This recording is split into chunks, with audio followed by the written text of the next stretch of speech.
მოგესალმებით. შიში სიკვდილთან შეხვედრის მოუმზადებლობა, რაზეც ავტორი საუბრობს, თითქოს სიმბოლოა იმისა, რასაც ის ხედავს, როგორც რაღაც ფსიქოლოგიური სულიერი საკრდენის ნაკლებობას საქართველოში. დიახ, და ეს წყარო, უნდა ითქვას, საკმაოდ ვრცელი და პირადი რეფლექსიებით სავსე ტექსტია. ეხება პოლიტიკას, რელიგიას, ეროვნულ იდენტობასთან, თან ძალიან პირადულ ამბებსაც იშველიებს თავისი აზრის გასამყარებლად. მაშასე, ჩვენი დღევანდელი ამოცანაა, რომ აი ამ წყაროდან გამოვკვეთოთ ის მთავარი დაკვირვებები, კრიტიკური შენიშვნები, რასაც ავტორი ქართული საზოგადოების გამოწვევებზე აკეთებს.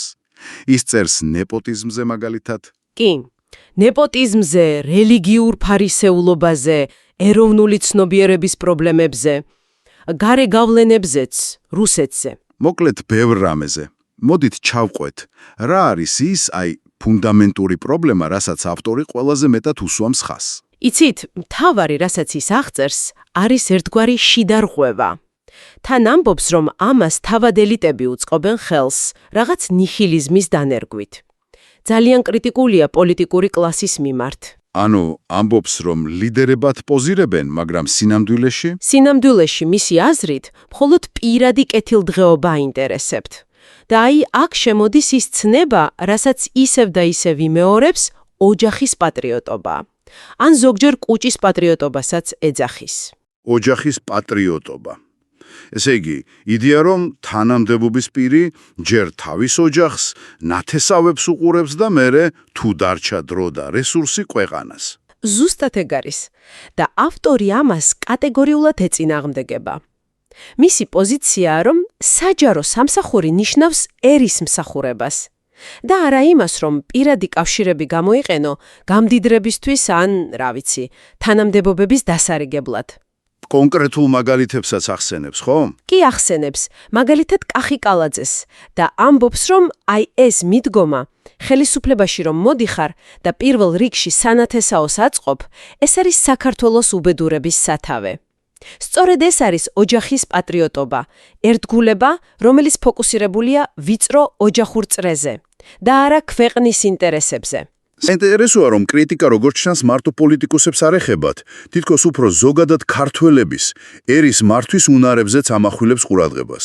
დიახ, საკმაოდ მკაცრ შეფასებას აკეთებს, პირდაპირ ამბობს, რომ ქართველს არ შეუძლია ქვეყნის მართვაო, იმიტომ რომ სათავეში ვინც მოდის, ვერ სცდება ოჯახს და სანათესაო წრეს. და აქ აკეთებს ძალიან პროვოკაციულ და ალბათ ბევრისთვის საკამათო შედარებას. ამტკიცებს, რომ საქართველოს გარედან სჭირდება მკაცრი კონტროლი. გარედან? კი, ახსენებს კანადას და ავსტრალიას. ამბობს, ბევრმა არ იცის, მაგრამ მათ რეალურად ბრიტანეთი აკონტროლებსო, გუბერნატორებიც კი ყავთ და ეს ტერიტორიები თითქოს იჯარითაა გაცემულიო. ეს მისი ინტერპრეტაცია, რა თქმა უნდა. და ამ შედარებით რისი თქმა უნდა? ამ შედარებით ამყარებს თავის აზრს, რომ საქართველოსაც მსგავსი გარე მართლობის მოდელი სჭირდება, რადგან შიგნიდან მართვა არ გამოსდის. ვაუ, ეს მართლაც საკმაოდ თამამი განცხადება. როგორ უკავშირებს ამას დღევანდელობას? ამ შედარების ფონზე ამბობს, რომ საქართველო ფაქტობრივად უკვე ოკუპირებულია რუსეთის მიერ, უბრალოდ ამას სხვა სახელი ქვიაო. და საკმაოდ პესიმისტური პროგნოზი აქვს, რომ დროთა განმავლობაში ეს ოკუპაციის ფაქტი დავიწყებას მიეცემა. ანუ ფიქრობს, რომ შევეგუებით. კი, როგორც მისი აზრით, სოხუმის შემთხვევაში მოხდა, რაზეც, ციტატა რომ მოვიყვანო, ხმას აღარავინ იღებსო. აკრიტიკებს აჭარის ავტონომიასაც საბჭოთა პერიოდის ნაღმს უწოდებს. და აქედან გამომდინარეობს მისი დასკვნა, რომ ქართველებს არ გვაქვს სახელმწიფოებრივი შეგნება, პრიორიტეტი ქართველი კუჭიაო და ერი ვერ გასცა ოჯახურ კავშირებს. და საიდან მოდის ეს ყველაფერი? რა არის ამ პრობლემების ფესვი, ავტორის აზრით? ეს ძალიან საინტერესოა. ავტორი, რომელიც თავს მორწმუნე ადამიანად წარმოაჩენს, ამ ყველაფრის სათავეს რაღაცნაირად ღმერთთან არასწორ ურთიერთობაში ხედავს. ღმერთთან? დიახ. პირდაპირ ამბობს, პრობლემები იმიტომ გვაქვს ჩვენ. მისი რწმენით ღმერთი რეალური პიროვნებაა და რადგან საზოგადოება მას სათანადოდ არ ეპყრობა, არ აქცევს ყურადღებას, ამიტომ არის ქვეყანაც პრობლემებში. ქართველ ერს ახასიათებს როგორც ეგოისტს, კუჩისტს, მატერიალისტს, ჰედონისტს. საკმაოდ მძიმე სიტყვებია. კი, და თვლის, რომ ასეთი ერის ერთადერთი პატრონი ღმერთიაო. გასაგებია. და ამ ზოგადი დაკვირვების საილუსტრაციო წყაროში ხვდები ძალიან კონკრეტულ პირადულ ისტორიას, ხომ ბიძაზე რომ ყვება. დიახ, ეს ძალიან ვრცელი და დეტალური ეპიზოდია. თავის ბიძაზე, გივიზე ყვება, საბჭოთა პერიოდში თბილისის მილიციის ერთ-ერთი რაიონის ხელმძღვანელი ყოფილა და ეს ამბავი, როგორც ავტორი გადმოგცემს, არის კლასიკური მაგალითი იმისა, რას ნიშნავს ნეპოტიზმის მუდმივი წნეხი. ანუ ნათესავები მოსვენებას არ აძლევდნენ. პრაქტიკულად, ზოგი დაჭერას სთხოვდა ვიღაცი, ზოგი გამოშვება, ზოგი რაღაც სხვა სახის დახმარებას, სულ თხოვნები. ავტორი აღწერს, რომ ბიძამისი ცდილობდა პატიოსნად ემსახურა, მაგრამ ამ ნათესავების ზეწოლას ბულომდე ვერ უძლებდა. ამან ბევრი პრობლემა შეუქმნა, ხალხი გადაიმტერა. ესე იგი, ეს არ არის უბრალოდ კორუფციაზე საუბარი, არა? უფრო ღრმა სისტემურ პრობლემას ხედავს ავტორი ამაში. ზუსტად, ამ ისტორიას იყენებს იმის საჭვენებლად, თუ როგორ ანგრევს ეს ოჯახური პატრიოტობა, თავად სახელმწიფოს იდეას. ბიძამისის სიტყვებსაც იხსენებს თურმე ერთ-ერთი თხოვნის დროს უკითხავს მისთვის, როდემდე იქნებათო სხვისი გულისთვის რომ ხარო, შენთვის არაფერი არ გინდა. ანუ ეს მენტალიტეტი, სადაც პირადი კავშირები და სარგებელი უფრო მნიშვნელოვანია, ვიდრე სახელმწიფოებრივი აზროვნება. დიახ. და ავტორის დასკვნა ამ ისტორიიდან ძალიან მკაცრია. ეგ ქვეყანა არ არის, სახელმწიფოს იდეა თუ არის, ჩვენ უნდა დავემორჩილოთ ყველას, რა შუაშია ოჯახი და ძმისშვილი. ეს თუ არ შევიდა მაგ ქვეყანაში, ქვეყანას ვერ ააშენებთ. ამას ევროპულ მოდელს უპირისპირებს. გასაგებია. ესე იგი, ნეპოტიზმი და სახელმწიფოებრივი აზროვნების ნაკლებობა ეს ერთი მთავარი ხაზია, მაგრამ როგორც ვთქვით, წყარო ხომ სხვა სფეროებსაც ეხება, პოლიტიკურ ფიგურებს, რელიგიას. კი, კრიტიკა ძალიან ფართოა. ახსენებს კონკრეტულ პოლიტიკოსებს, მაგალითად თარხან მოურავს, ირმა ინაშველს, მათ რელიგიურობას და პატრიოტიზმს რბილად რომ ვთქვათ, ეჭქვეშ აყენებს, თვალთმაქცობა დაფასებს. ძლიერ სიტყვებს იყენებს, როგორც მახსოვს. ძალიან ამბობს, ვერ დამაჯერებთ მაგას რა. ესენი ხოლ გარყვნილები არიან, კუჭისტები და ცხოვრების მოყვარულები. ამით ხას უსვამს იმას, რასაც ის აღიქვამს როგორც ღრმა ზნეობრივ კრიზისს პოლიტიკურ ელიტაში. და ეს კრიტიკული მზერა, ესე იგი, რელიგიურ ინსტიტუტებსაც წუდება. ნამდვილად. საქართველოს მართლმადიდებელ ეკლესიას პირდაპირ რელიგიურ მაფიად მოიხსენიებს.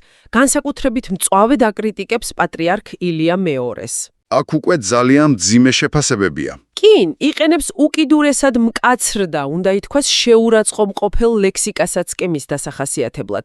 რა თქმა უნდა, ხაზგასმით უნდა ვთქვათ, რომ ეს მხოლოდ წყაროს პოზიცია და არა ჩვენი. რა თქმა უნდა. ავტორი ამტკიცებს, რომ საქართველოში რელიგია იქცა ცნობიერების ოპიუმად და რომ მღვდლები მისი აზრით უფრო მეტი ხელშეუხებლობით სარგებლობენ საზოგადოებაში ვიდრე პოლიტიკოსებიც კი და ეს ხელს უშლის ქვეყნის განვითარებას.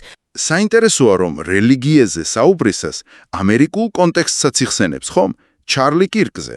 კი, ეხება ამერიკელი კონსერვატორი აქტივისტის ჩარლი კირკის იდეებს ქრისტიანული ნაციონალიზმის შესახებ და მის დებატებს ჯონ მაკართურთან. ამ მაგალითს იყენებს იმის საჩვენებლად, თუ როგორ შეიძლება მისი აზრით ქრისტიანობა გამოიყენონ პოლიტიკური მიზნებისთვის და ნაციონალისტური იდეების გასამართლებლად. და ამას არასწორად მიიჩნევს. კი, მისი არგუმენტია, რომ ქრისტეში აღარ არის ნაციონალიზმი და ეს ორი ცნება ფაქტობრივად შეუთავსებელია. გასაგებია. ამდენი კრიტიკის ფონზე პოლიტიკა, მენტალიტეტი, რელიგიური ინსტიტუტები, რას ფიქრობს ავტორი ცვლილებების შანსზე? მაგალითად საპროტესტო მოძრაობებზე. აქაც საკმაოდ სკეპტიკურია სიმართლე გითხრათ, ახსენებს კონკრეტულ აქციას 4 ოქტომბრისას და მის ლიდერებს ბერძენიშვილს ბურჭულაძეს ასახელებს და რას ამბობს მათზე? ამბობს, რომ მათ კომპრომეტირებული წარსული აქვთ. მისი აზრით, ასეთი ლიდერების მიერ ორგანიზებული პროტესტები რეალურ ცვლილებებს ვერ მოიტანს, რადგან ისინი თავად არიან იმ სისტემის ნაწილი, რომელსაც აკრიტიკებენ. ანუ რაღაცნაირად იმედი არ აქვს. გასაგებია. მოდით მაშინ შევაჯამოთ ნელ-ნელა. წყარო, რომელსაც დღეს ასე დეტალურად ჩაუღრმავდით, ხატავს საკმაოდ მძიმე სურათს საქართველოს რეალობის. კი ბატონო. მისი ანალიზით, ქვეყანა დგას ღრმა სისტემური პრობლემების წინაშე. და ამ პრობლემების სათავე ავტორის აზრით არის ერთის მხრივ ჭეშმარიტი რწმენისგან დაშორება და მეორეს მხრივ აი ეს ყველგან გავრცელებული ნეპოტიზმი, ანუ ოჯახის პატრიოტობა, როგორც ის უწოდებს, ასევე ეროვნული ცნობიერების ნაკლებობა და პირადი კეთილდღეობის უპირატესობა საზოგადოებრივზე.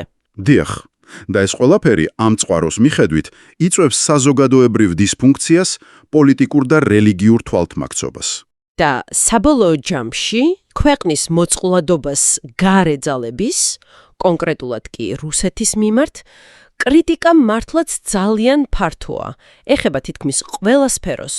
თუმცა, კიდევ ერთხელ გავიმეოროთ, ეს არის ერთი ადამიანის, ერთი წყაროს ხედვა, დეტალური არგუმენტირებული, მაგრამ მაინც სუბიექტური. მართალია.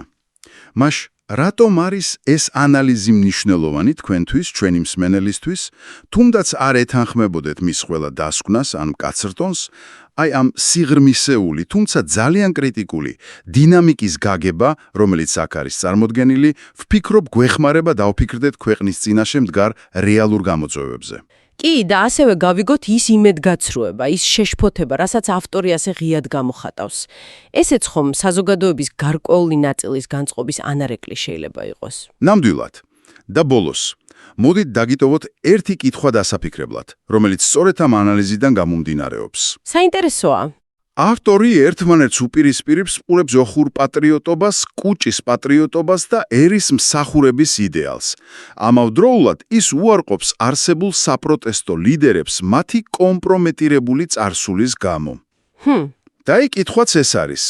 თუ დაუშვებთ, რომ პირადი კავშირების პრიორიტეტიზაცია მართლაც ასე ღრმადაა გამჯდარი და ამავდროულად არსებული ოპოზიციური ალტერნატივებიც კითხვის ნიშნის ქვეშ დგას, მაშინ როგორი ტიპის ლიდერობამ ან საზოგადოებრივმა მოძრაობამ, რომელიც გასწება ამ ნაცნო პოლიტიკურ თამაშებსა და ფიგურებს, შეიძლება რეალურად დაძლიოს ის სცენი, რომელსაც ეს წყარო ასე დეტალურად აღწერს.